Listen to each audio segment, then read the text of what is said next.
Now, most people, when they think of ADC and professional play, they're just like, well, it's the easiest role to transition from solo queue and from amateur to pro. Like, surely it's got to be the easiest role. But I think a lot of people are actually underestimating how difficult it is to be a professional ADC, especially in today's current age. I think it's way harder to be an ADC as a pro player now than it was, say, 10 years ago. Now, I want to start off with the initial premise that threat assessment is actually insane in the modern day of League of Legends. Basically, everything can kill you because there's increased mobility in the game.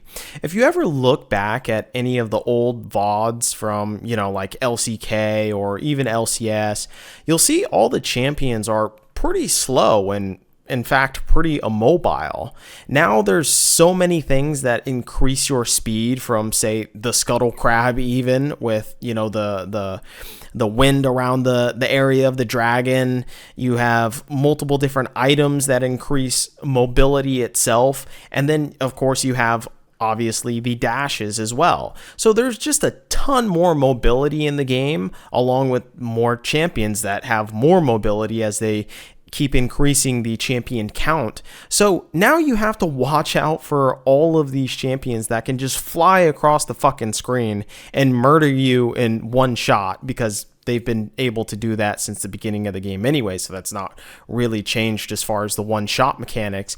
But what has changed massively is the CDR rates. CDR rates are way fucking lower now than they were back in the day. Back in the day, you had to wait forever in order to get your cooldowns back, no matter what champion that you were playing. Whether it was like Taric with his E-stun or his Shatter, or you have GP who used to be able to do like raise morale and shit. That shit took forever to come back. So CDR rates are way lower, and also given that CDR you can get with more items now as well too, so you can even lower your CDR further. And also it's Drake's lower CDR as well too, right? I think it's the Hextech Drake, I want to say. One of the fucking Drakes lower CDR. So, unless I'm wrong with that and they took that out now. But regardless, there's still more CDR in the game no matter what. So now you have to avoid all these different abilities as an ADC. And on top of that, abilities really don't matter that much to an ADC themselves. So not only does everyone else get all these fucking cooldowns, but now, yeah, sure, you get cooldowns too by proxy, as the game increases speed and whatnot, but it doesn't fucking matter because you're an ADC and all you do is auto attack. So it's largely irrelevant for you.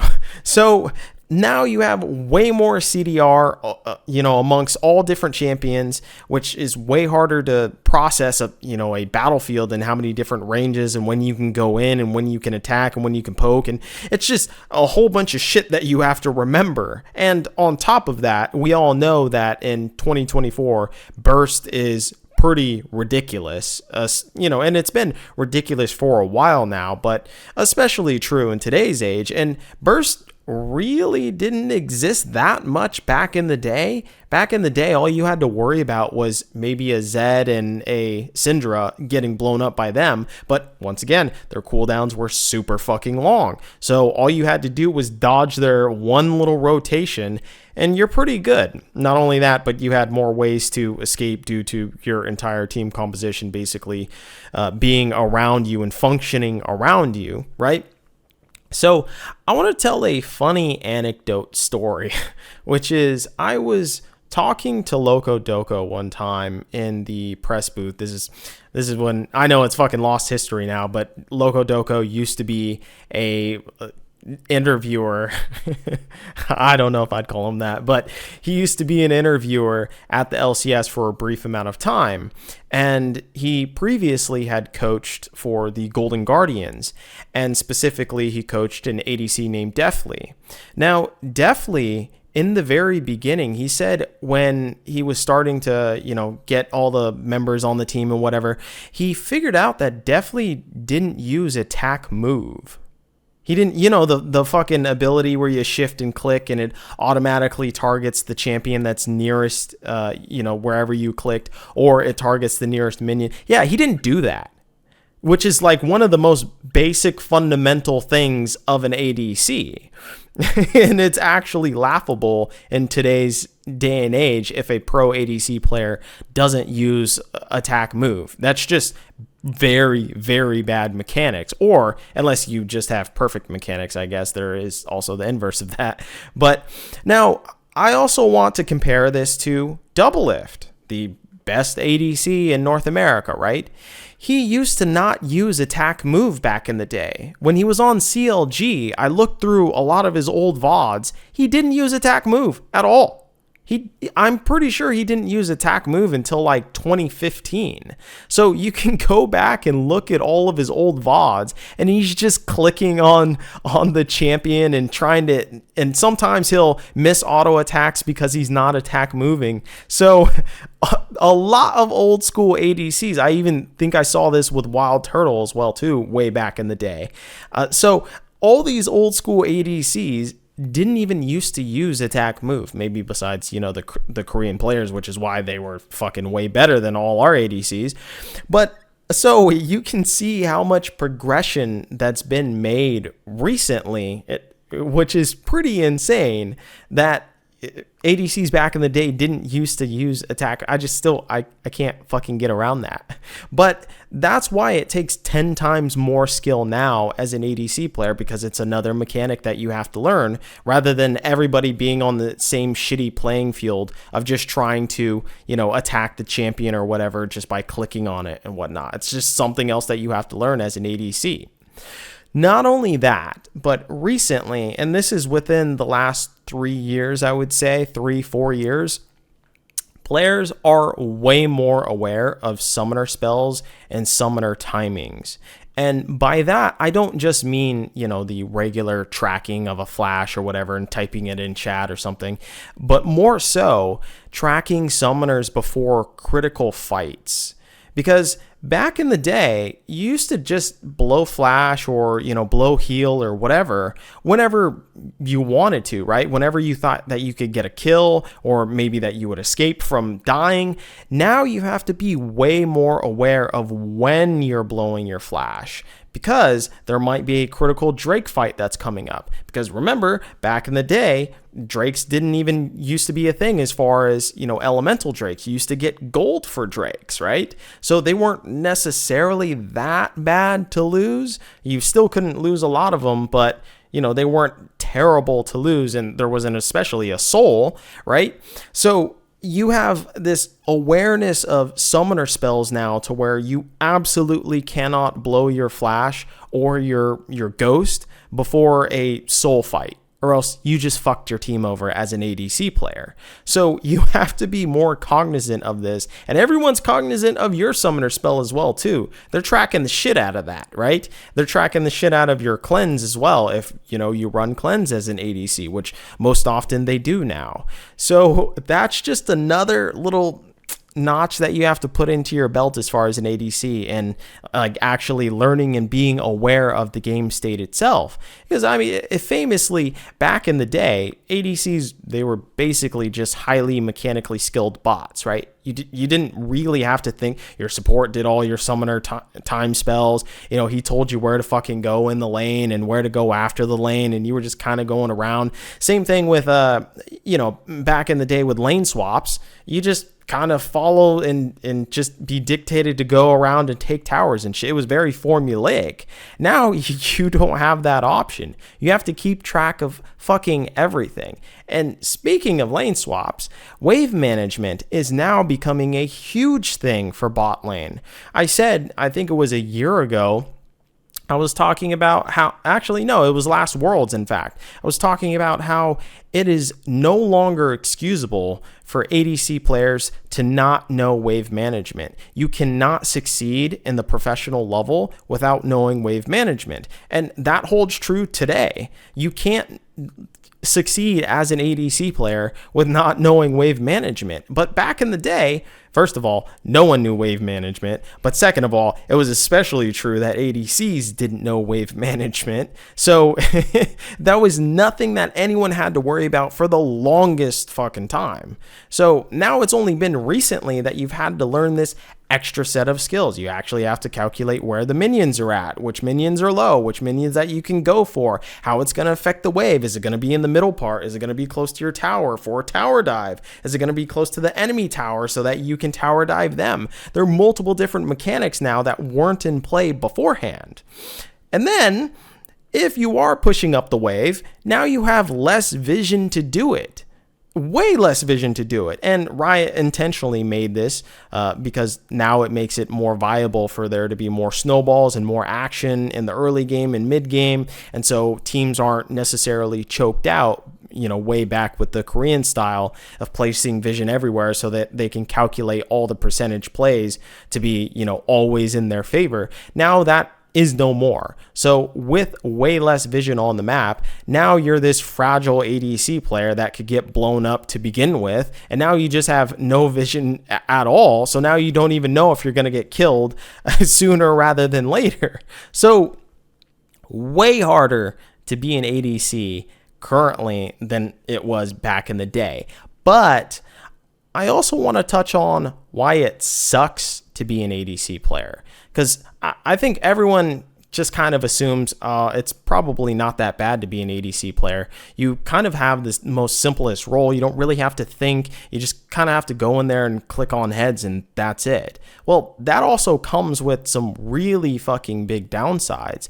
One of the biggest downsides is you are way more prone to injury than probably every other role in the entire league, right? Because you have to use high APM. I would say ADC is probably the most mechanically intensive role. I would say even more than mid lane. You have to constantly be clicking everywhere and trying to judge different distances and things like that and trying to fake the enemy out and make sure that you don't have to blow flash unnecessarily and then target the right champions and whatnot during a team fight and keep your camera locked on the screen. It's a whole bunch of different shit and a whole bunch of different APM. So it's no wonder that, players like Uzi would get a hand injury so early on. It's like, yeah, because you're having to have constant APM. It's one of the roles that probably benefits the most with high APM. So of course you're going to have high APM. So you're having a detriment to your own health just by being a fucking ADC. I know, right? That's the KYS, I guess, of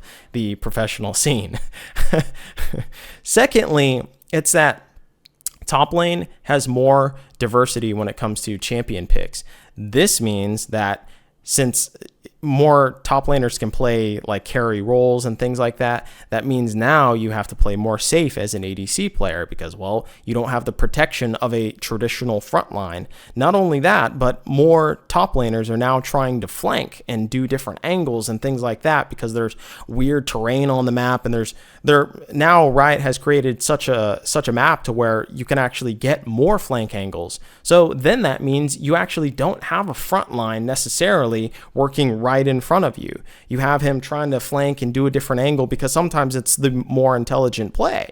So now you have to work with essentially one less frontliner on your team while the enemy team is trying to barrel at you. That's pretty shitty as a professional ADC player. And, it's terrible as it's not as bad in solo queue because it was always the fucking same in solo queue. No one was going to protect you anyways. But back in the day, you had an expectation to be protected versus now it could be anyone's game and they could just be playing a carry top laner, right? Also, let's consider that they've completely eradicated a subset of a comp that was completely surrounded for an ADC, which is a protect comp. Back in the day with RNG and Uzi and stuff with the Kog'Maw, they would just run like a Janna and they would run a Karma or something, and just all different kinds of supports to try and help Uzi get up and just kill everybody and be the carry. Well, you can't do that anymore. It's like there's shit in the game that just doesn't allow you to do that. Anathema's Chains doesn't allow you to do. They literally made an item that says no more protect comps because we'll just put Anathema's Chains on the Kog'Maw and you're fucked, right? You have bounties and the bounty system. If one player just is a breakaway player, that means that they're going to have an insane bounty. So that means it's way more rewarding if they actually are able to kill you. So Riot has once again developed a game to where you can actually play the game as a ultra super fed ADC player that everybody tries to play around, and you're the star carry and whatnot. So that kind of sucks that they've taken away a part of the stardom of being a elite ADC player. And really, there is no longer a team to where a team just plays around the ADC player because it's such a risky style. As I said, there are different elements that prevent you from actually doing that. Now, additionally, one of the worst things I think of being a professional ADC player, like I said before with the prone to injury and whatnot, well, that also comes too with that you must constantly basically play the game, because ADCs, since you have to keep up your APM, you're more prone to ring rust, which sucks because now you're spending all of your free time that you could have normally gone out and maybe did something different, right? It's not even just doing a activity that isn't League of Legends itself, right? It's more so you get to break up your day by doing something other than play League of Legends. Maybe you're doing a VOD review. Maybe you're theory crafting with your coaches and, your strategists and your analysts. Maybe you're talking to other players about how to actually play and do the macro around the map. Well, guess what? ADC's not really involved in any of that shit, right? It's way more beneficial for them to go and just play and grind solo queue or play and grind 2v2s. So you are constantly playing the game and you can't really escape it as an ADC player. It's just kind of comes with the territory of the role. So therefore you don't have more hours, but you do have more hours of the same activity, which would get quite repetitive and boring. And as I said before, with the whole prone to injury type thing. Now, on top of that comes the other shitty part of it, which is the solo queue. You have to play with a different support every single time. You know how much that would suck for practice? Now, I know most people are just like, well, solo queue and professional play, they're like two different things, so you can't really compare. No, as an ADC player, you basically get your lane phase completely fucked if you have a shitty support player. And especially considering if you have a autofilled support player, you basically might as well just quit the game because it's going to be really bad practice and it's not going to be meaningful for you. So it becomes really, really irrelevant as far as which games are relevant to you with practice as an ADC player and which games are completely irrelevant to you. And it's not even dependent upon your own skill. That's the worst part. It's dependent upon your partner and how they play. And maybe they may also play fundamentally different than your support that plays on your team, which I guess in some sense would be a benefit because you learn a different style and maybe you're learning different skills or whatnot. But it still sucks to play with a different support every single time. Now, the worst part about being an ADC in the professional scene would be when you fuck up, it is very, very, very obvious. A misposition, a spot where you should definitely not be, and then you're suddenly there and then maybe you get Malphite ulted, you're done. And your whole team's done, and you're completely wiped from the mid game on, right? You cannot get caught out as an ADC from the mid game on, because that means that you lose dragons, which then snowballs into a tier 2 turret, which then snowballs into Rift Herald, which then snowballs into them grabbing the global fucking red or blue buffs now, right? So there's so many different objectives on the map that people can grab now, to where if you die as an ADC player, you fuck your entire team. And that is really, really unfortunate. And I think it was less so, it was probably more so back in the day, I would say. So I guess in some ways, both of the eras suck for this instance at least, where, like obviously Lucian with the whole double lift getting caught back in the day, or Cody Sun on what was it, Tristana, right? So yeah, there are instances back in the day to where, yeah, you're fucked no matter what. But that still rings true, and it still means that it sucks to be an ADC professionally, even nowadays. So, I just think looking back, you also have to look at all the famous ADCs that were back in the day, Uzi, Imp, Wei Zhao, right, from the LPL, on Team WE. Like, all these players had tons of fucking help to actually get them rolling and get them snowballing. And in today's day and age, ADCs don't have that. You're basically on your fucking own, right? Like, also, I didn't even touch on that. The roams in today versus back in the day are way more. Your support isn't even in lane at like 5 minutes sometimes because they're going up to contest the grubs. So you're just leaning down there by yourself, hoping that you don't get towered of, which you're definitely going to get towered of in today's day and age. So now, because people now have learned the skill of tower juggling and things like that, and there are more champions that can become invulnerable, dash out of the turret range. People have figured out how to toggle the turret range exactly. So now you're more prone to be towered of, and you're the most critical place to be towered of, because now they can get either 2 kills or they can zone your ass off of the minion wave. And as I said before, wave management is super huge for bot laners, because if you don't manage your wave properly, then you're going to get fucking towered of. So it's a whole thing. And I just think ADCs today, they have it really hard, but particularly ADCs professionally have it incredibly hard, because here's the last point that I'll give you. They are the most replaceable player without disrupting an entire lineup. You think, as I said before, they really aren't involved in much strategy. You just kind of point them to go and take turrets, and you surround them and make sure that they're in the back line, and that's really about it. But that also means that you're the most replaceable player, because you aren't really including too much into the strategy. So you could get kicked out the next day and they could bring on a new ADC, and it doesn't really affect the team, right? You're just clicking heads anyways. So that means your career isn't really that safe. You could be kicked at any fucking moment. So it's realistically kind of bad to be an ADC pro player. And I just don't think a lot of people realize this.